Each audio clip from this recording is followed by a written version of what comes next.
जो शख्स किसी को देखकर उलझता है और ये परेशान हो जाता है कि इसको इतनी दौलत कहां से मिल गई, ये हमारे मुआशरे में तबसरे होते नहीं है। वो कहते जी हम तो 30 साल हो गए कारोबार करते हुए, हमारा तो 5 मरले के मकान है, ये कल का नौजवान मार्केट में आया है तो इसने कैसे डिफेंस में प्लाट लेकर घर बना लिया। और मियां प्लाट जो है वो नौकरियों से तो नहीं मिलते, प्लाट जो है वो कारोबार से तो नहीं मिलते, प्लाट तो बंदा 120 दिन का मां के पेट में होता है, एक फरिश्ता आता है उसके हिस्से के सारे प्लाट लिख के चला जाता है। तो जिस रब ने लिखे हैं उसने तो अता करने हैं। तो किसी का सफर 50 साल में, किसी का 60 साल में, किसी का 30 साल में, हम उलझ जाते हैं। काश के हम इस पर गौर करें कि ये कितना बड़ा मर्ज है। और बड़ी खूबसूरत बात किसी दानिश्वर ने की। वो दानिश्वर कहते जो असल में हासिद शख्स है, जिससे हसद कर रहा है उससे नहीं उलझता, असल में अपने रब की तकसीम के ऊपर एतराज करता है कि इसको ये दिया क्यों गया। यार देने वाला तो रब है। और आज हम देखें कि हमारे अंदर ये हौसला है कि अपने से नीचे वाले में अगर सलाहियतें हो तो हम उसको अप्रिशिएट करके ऊपर ले आए। नहीं, हम तो हसद की आग में जलते हैं और हम कोशिश करते हैं कि ये नीचे वाला दब के रहे और ये कभी ऊपर ना आए।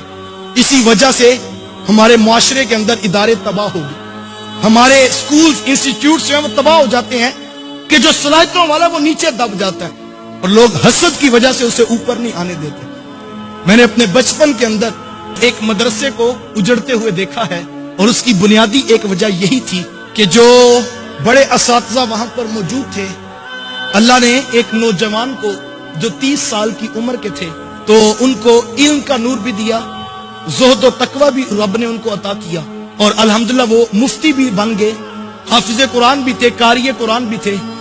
18 से 20 घंटे वो मदरसे में बैठकर ड्यूटी दिया करते।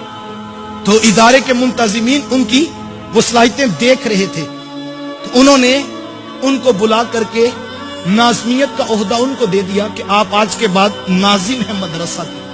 तो ये तो खुशी की बात थी और तुलबा में खुशी की लहर दौड़ गई कि एक बासलाहियत शख्स जो है वो उसको नाजिम बना दिया गया और यकीनन अब तालीम भी अच्छी होगी, तरबियत भी अच्छी होगी, माहौल भी मदरसे का ठीक होगा। लेकिन बड़े असातिज़ा को ये बात हजम ना होती थी। वो कहते थे ये कैसे हो सकता है कि हम 50-50 साल के पढ़े हुए और ये कल हमसे पढ़ के हमारे ऊपर नाज़िम बना दिया गया।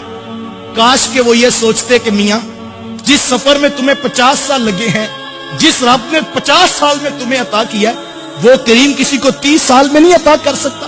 तो ये तो देखना चाहिए था कि मिशन को किससे फायदा है और इदारे को किससे फायदा है। काश के हम नीचे वालों को ऊपर लाने का मिजाज रखते। देखिए हर शख्स के मुकद्दर को अल्लाह ने लिख दिया। तो किसी का सफर 50 साल में, किसी का 60 साल में, किसी का 30 साल में, हम उलझ जाते हैं।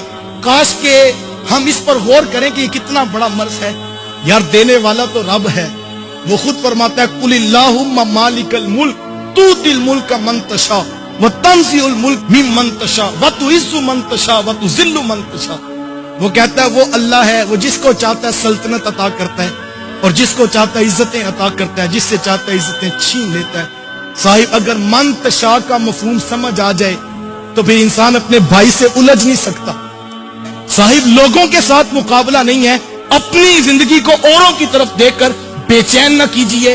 अपने अंदर जो अल्लाह ने नेमतें दी हैं, जो सलाहियतें मुयस्सर हैं, उनके ऊपर गौर करें और ये हसद की बीमारी से निकलने की कोशिश करें। कहीं ऐसा ना हो कि हसद आपकी नेकियों को चाट जाए, नेकियों को खा जाए और फिर पता लगे कल क़यामत के दिन कि जो नेकियां की थी वो भी नामा अमाल में नहीं निकली है। इस वीडियो को शेयर जरूर कीजिए, हो सकता है आपके एक शेयर से ये बात किसी के दिल में उतर जाए।